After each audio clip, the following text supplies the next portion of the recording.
Hey, this is Christopher Willett with Long Lewis Auto. Today we're going to review the Long Lewis XTime process. So what you'll need is to have either a hard copy of this document or a digital copy pulled up on your screen. Either way, you need this document in front of you for us to go through this video training session. So if you don't have that, I'll give you just a minute to do that. You can pause this video, get with your departmental manager if you're not sure where to find it. It should be under the company hub, under the training folder. But there's a possibility you don't have access to that yet since you're new. Either way, just get with your departmental manager if you don't already have this document, and then we'll move forward with the rest of this training.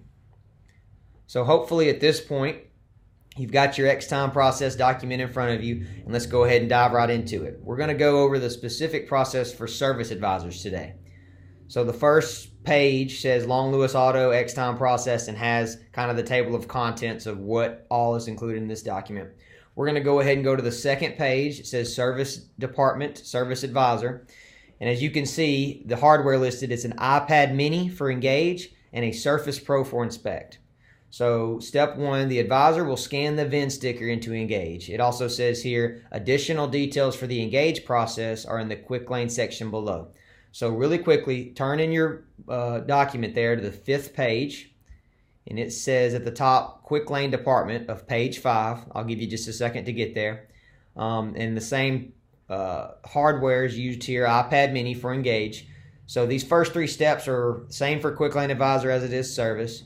What you'll do is step one here, it says if the customer has an appointment, which a lot of times they will, click the appointment card and Engage. You'll see their name and their vehicle type on the actual Engage app.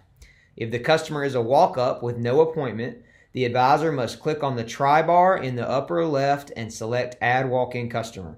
Then scan the barcode. If the VIN will not scan, you will have to type it in.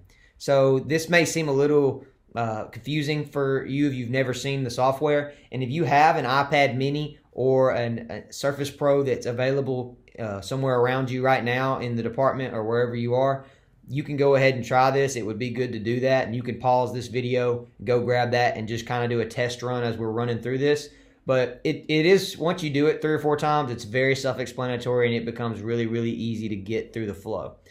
So going on to step 2 here, it says select Start Check-in. There'll be a button that says Select Start Check-in. Select an advisor, yourself, enter the mileage and hang tag number, and then complete the walk-around.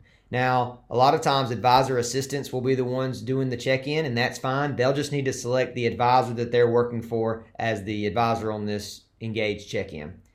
The last step here is select the Estimate tab.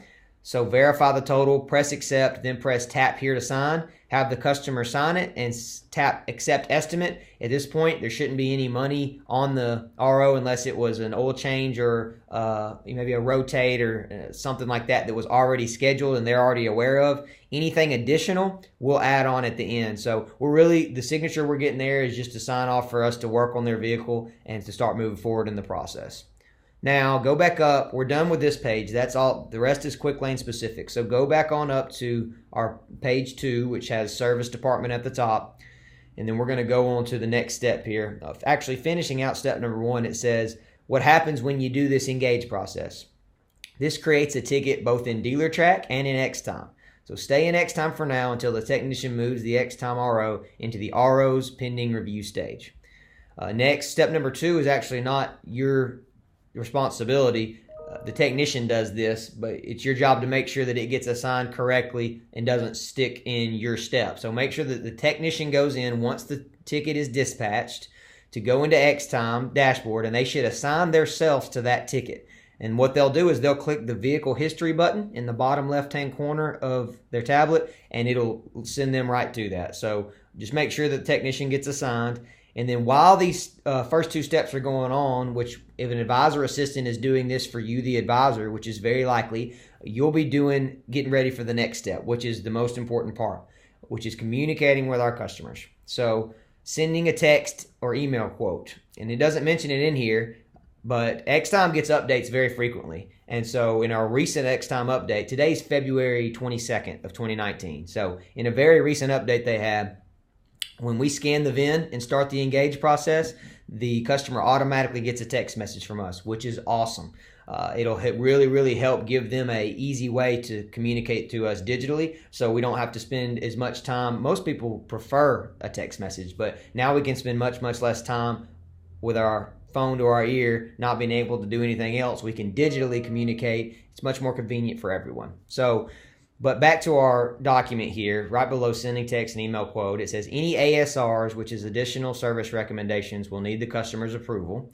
So to send the estimate to the customer for their approval by text or email, here's what you do. In Inspect, you're going to just select the customer's RO. Once you're inside the RO, verify that the totals are correct, the total dollar amount. This is very important because if you accidentally use the wrong labor op, or maybe the part was added on wrong, or there's a lot of different small things that could have happened, make sure that dollar amount is right in the quote before you send it. It's very important to do that. So in the bottom left, after you've verified, select the $sign. That's the quote button. And then once you've selected that, there's going to be some boxes, and you're going to usually check them all, but check the boxes of the items you want to send to the customer, and then check the box Send Estimate.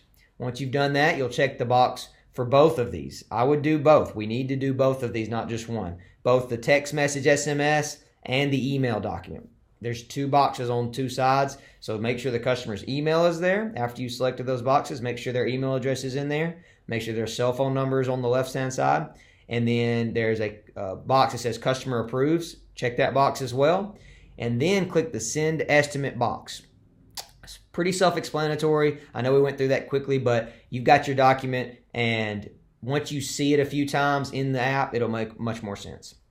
So the next step here, there's a few more points, but we're almost done with the Service Advisors portion of this. It says send quotes to customers via text or email. Wait 10 minutes to allow the customer to act upon the quote. Then call the customer. Select thumbs up or down to accept or decline services. So a lot of times I've seen advisors where they send the text and the customer will file right back and say, yes, I want to do this, or no, I don't, which is the best. That makes us, we can move forward very quickly with that.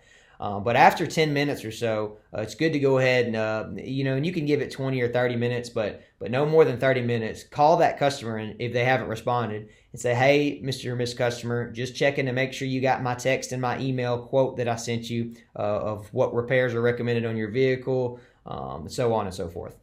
So the next item here is number 4. On the action bar within Inspect, there is a timeline icon to allow you to see the customer's interaction with the RO. Monitor this after you send that text, email, or quote. Move to close by selecting the arrow on the bottom left.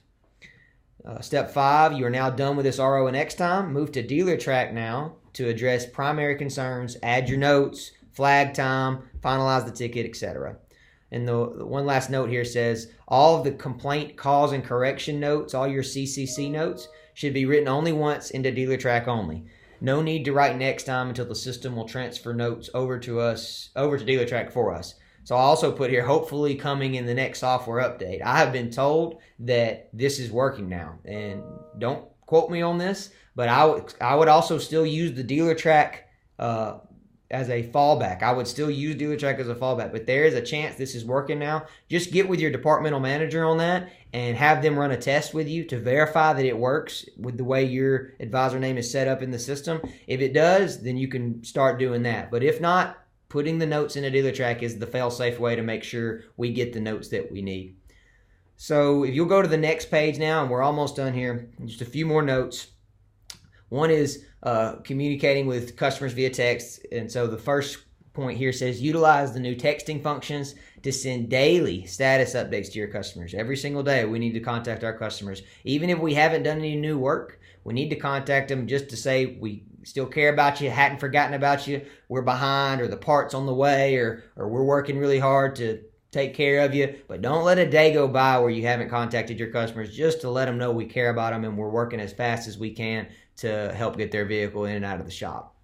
Step number 2, it says throughout the day and one final time at the end of each day, advisors or a properly trained advisor assistant will review all ROs in the XTime dashboard that were written in their name today to make sure they're in the right status first, or closed out and finalized the next time. And that will be in the final step or completely out of XTime at this point, because once it's closed, it's gone. So that's very, very important to do. Also, and this is step number 3, and we're done. This is the best way to ensure that you have updated every customer that you have in your system. This will also keep the system clean and clear and ready to roll the next day when you come in, so you can really just start with a fresh, clean slate.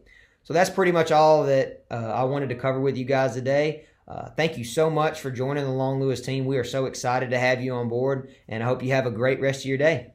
Thanks. See ya.